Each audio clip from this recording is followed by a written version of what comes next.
Hi, this is Isla Cannon from MAXPLATINUM, and today I have Donovan from Mortgage Network with me to tell us a little bit about mortgages. Chris, tell me a little bit about yourself and how long you've been in this business. Thank you, Isla. So I've been in this business now for 8 years. My company had started a program called the Mortgage Banker in Training, where they were trying to train brand new loan officers. So the first year I was in the back of house learning how a loan starts from start to finish, processing them and learning the whole back of house. And then from there I studied and took my exam, passed, and have been a loan officer for the past 7 years, helping people finance and purchase their homes. Chris, how hard is it to get in touch with you? It's not very hard at all. You have my direct cell phone line, my direct personal line for work, and my email. So if I don't answer with you within a couple of hours, I'm busy, but I will get back to you and you reach out to me directly. There's no press 1 for this person or 2 for here. You get me directly. Once buyers get in touch with you, which would you prefer to meet them in person or to talk to them over the phone? So before the virus, I would say more people were inclined to come and meet me at the office. Since then, obviously, people have been wanting to be a little bit safer, healthier. So I've met people over Zoom. I've met people in person, outside at picnic tables, especially in the nice weather. People have called me. We've done anything over email and online applications. So pretty much I work with the client. We just make sure that we're safe and however we're looking to do this. At the first meeting, once you meet with the buyers, what kind of questions you will ask them or what kind of information you will need from them? So at the first meeting, it's really about the client. I'm looking to learn more about them. Are they first-time home buyers? Are they buying a second, third home? I mean, first-time home buyers, they have a lot more questions. They're gonna want a little bit more hand-holding. So it's really geared directly on them. You know, what are they looking for? Single family, condo? How much are they looking to spend? Is it a monthly payment issue or is it more of a down payment, which we'll go over a little bit later. But you know, it's really, I gear it more towards the client themselves. When it comes to what they should bring though, if they fill out the application online, it does give me everything I need to kind of get the ball rolling. I do ask them though if they can send some pay stubs and bank statements over as well, just so I can verify their income and assets.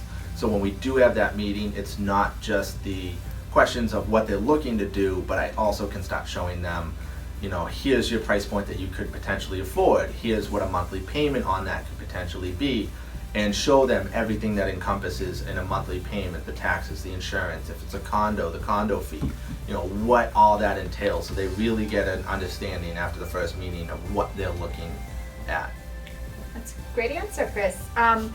Please tell me, what type of home loans do you offer? We offer many different programs. A lot of conventional loans with anywhere from 10 to 30-year terms, but we also have all the government-based programs, USDA, FHA, VA. We have state-funded programs, Mass Housing, New Hampshire Housing, just to name a few. But we have some first-time homebuyer programs that are great as well for those people that have the low down payment, that don't have, you know, the 20%. You know, we can go all the way from 100% financing with VA to 3 to 5% down with some of the conventional and government-based loans. And how does a home buyer qualify for a loan? The online application is the best way to get started. It's usually only about 10 to 15 minutes for them to complete it. Gives me all the information I need and does give them an authorization to complete so I can pull their credit.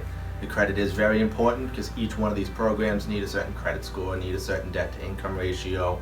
There's a lot of different aspects that go into what they can qualify for. So the online application does give me the best way to get the process started. Chris, can you tell us a little bit what the actual difference is between pre-qualification and pre-approval? Sure. It is quite simple, the difference between the two of them. Pre-qualification is more of just a general understanding of their loan. They fill out the online application, the lender reviews it, the loan officer, and we go over some of the documentation, like I said earlier, the pay stub and the bank statement just to verify assets and income, and we run it through an automated underwriting system. You know, most loans, this is how it's first handled. When you go out, you get a pre-qualification letter and you go out and you put on for an offer. A pre-approval is one step further. It's everything that I just said there, but then the loan is then put in process. You're now signing a full application without a property, and the underwriter is then reviewing everything the loan officer and the automated underwriting system has reviewed. You'll get a commitment letter. You'll get something from the bank that just says, this is it, we're good. You just now need to find the property, and depending how long you've taken to find the property, you might need to update bank statements, pay stubs, or anything along those lines, but it's a true commitment from the bank. So in these times with how everything's out busy, those are a little bit tougher to come by with most places, but the pre-qualification, the loan officer and the automated underwriting system have reviewed it, and it's still a very strong qualification. And can you please tell me how much or what's the lowest amount that people can have for down payment? So this is similar to, it's all up to the borrower. Obviously if you could put down 20%, you negate the mortgage insurance and you have a lesser monthly payment. But not everybody can come up with that, and I'm never going to be one to say, use all of your funds that you possibly can to get to 20. So we have options that are 100% financing to 3 to 5% down. You're obviously going to need mortgage insurance with anything less than 20%, but the great thing with these mortgage insurance companies now is they have monthly mortgage insurance options. They have options where you can roll it into the loan amount. They have options you can roll it into the interest rate. So they have ways to help out the buyer so that they're not coming up with a lot of different costs to make this work. We're here to help you get into your home and make you feel comfortable and allow you still to have that emergency fund if you don't want to throw all of your money in at the down payment. And what is your average processing time? The average processing time is roughly about 45 days. The reason why I say that, we can certainly do sooner, but when you're out looking at a home, you're going to get your offer accepted. You're going to have a home inspector go out there. They're going to go tooth and nail all over the house, and they're going to make sure it's in good shape. From there, then the attorney gets involved, and the appraiser. They're also going to do their background checks. They're going to review the house, and then everyone's just going to make sure the house is in good standing order. We can certainly do it in 30 days, but 45 really is that kind of nice middle ground where everybody's not running around and we're not rushing an appraiser or an attorney to make sure that they do, their work and get this done. So once everything's coming to the closing table, what does a buyer need to bring to a closing table? So at the closing table, they've now talked to the attorney. The attorney's going to really give them exactly what the attorney needs, because every attorney is a little bit different. But they should have understood that they've already finalized their insurance. They've gotten a closing disclosure from the lender, and the lender has had it signed and returned to them. And the closing disclosure will give the borrower a good understanding of roughly what they're going to owe. The attorney will call them about 24 to 48 hours and say, this is your final number that we're going to need either in a bank check or a wire. Every attorney is a little bit different, so I just want to say that. But what you'd want to bring to the closing, you have to bring a valid ID, a license, passport, something along those lines, a picture ID, but also whatever the attorney asks for, the bank check, the wire and structure information. But usually they'll also ask you to bring a personal check. There are some things that may be done the day of closing, a final water check, a final gas reading, a final electric, where we won't know that for the closing disclosure. So the attorney will say to you, bring a personal check in case there's any overages. Because once you're done, the closing takes about an hour, sometimes a little bit longer. You're there for a while. Bring a water, bring a snack, bring something to just kind of, hold yourself over. But once you've closed, you want to take the keys and you want to go to your new home. You don't want to be running around and trying to find a check to pay for this or do this or chase down the attorney. So, really listen to what the attorney asks you to bring, and that's what I would suggest.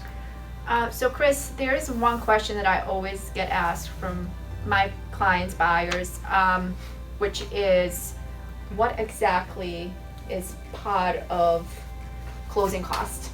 So closing costs, I usually like to break it up into 3 different avenues. So your first one is what the lender charges, as well as your appraiser, credit report, and the attorney.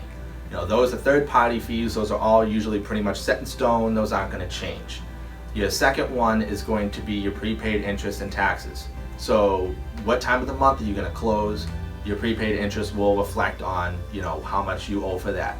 Your taxes is going to be based obviously on the town, the city, and the single-family house, condo that you're purchasing, as well as the insurance. So your prepaids are really going to be varied off of anything that you look there. Your last avenue is your title insurances. So I'm not going to go too far into that, but title insurance is to protect you in case there was something missed by the attorney or something that just wasn't recorded on the registry. The title insurances protect you in case that happens. The lender's title insurance is required. The owner's title insurance is only optional, but I highly, highly recommend it because it's a one-time fee for the life of the time you own the home. And Chris, once the property is recorded and buyers get keys, when will they hear from you afterwards? I mean, they hear from me if, obviously the virus has made this a little bit different. Usually I like to go to all the closings and meet with them and sit there while they're signing all their paperwork, but due to the virus and the guidelines, they don't want us all there. But we reach out to them the day of the closing in an email, but then I do follow up with a survey. My company loves to know how we did. Did we do a great job? Is there anything that you could say that we could do better? Something, we're always looking to learn, grow, and do well. After that, we do have a program that does, keep in touch, reaches out to you on your anniversaries, reaches out to you on your birthdays, but also I reach out to you periodically as well. Check in, see how you're doing. Has anything changed? Are you expecting a child? Are you looking to renovate the home? Are you looking to downsize, upgrade? So then that way I'm always in contact there. My realtors are always in contact in there as well. So you always know that you have us there. If you ever have any questions, you have any concerns, we're always there to help. Great. Thank you so much, Chris, on answering all these questions. Thank you for being here with me today. If you need a way to contact Chris, there will be a little information at the end of this video. And hope to hear from you soon. Thank you.